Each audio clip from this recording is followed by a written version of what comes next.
भाई ना कौन खबर कौन आउ खबर तेल लुणर अभावी संसार भितर आम भाया मझी मझिया लोकों कथा तो तू जाचु ना एकुलर ना सेकुलर।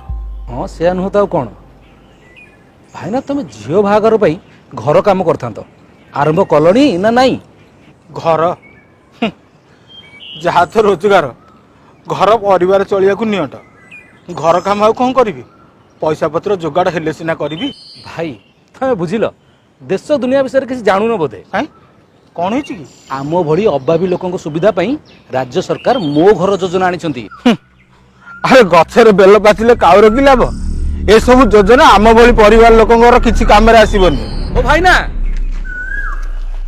एट तो ओडिया माडा खाइगला आउ भाई ना ए योजना खास आम मानक भली निम्न मध्यवित्त परिवार रो सुविधा पाई आसी।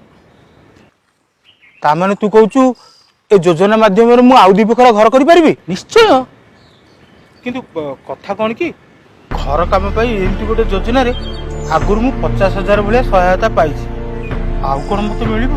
हाँ तथापि मिलिबो मो कथा मन देखि सुन आस शुण जो माने सरकार गृह निर्माण योजना रे कौन सहायता पाई ना अथवा 70,000 टंका कम सहायता पाई से माने एही योजना रे उपकृत हेबे। अच्छा कंपनी चाकरी हमको मिलिबो।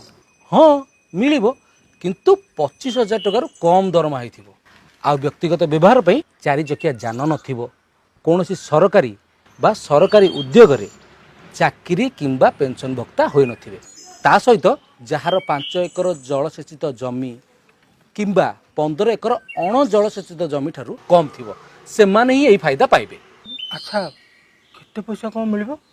1 लाख रु 3 लाख पर्यंत ऋण आकार रे पाइबे खाली सेतिकी नुह सरकार एथिरे 60,000 पर्यंत सब्सिडी रो सुविधा मध्य रखिचंती। अच्छा एते सुविधा अछि योजना रे। हाँ हेले ए ऋण केमती को सुझिया पड़िबो। सबुठु बड़ कथा है ऋण नेबा परे प्रथम वर्ष तुमको किछि भी दबाक पड़ोनी ता पर ठारू 10 वर्ष पर्यंत सहज मासिक किस्ती रे तमे तम पैसा सुझिबो। अरे हे तू सत कहू टी। अरे हाँ भाई हेले केमिति कोठी आवेदन करिया पड़िबो। आरएच पोर्टाल माध्यम रे बा मो सेवा केंद्र रे जून मास 16 तारिख ठारू आवेदन करि परिबे। बुझिलु ए कथा कह कि तू मोर गोटे बड़ बोझ हल्का करदेलु एबे खाली अपेक्षा जून 16 तारिख को।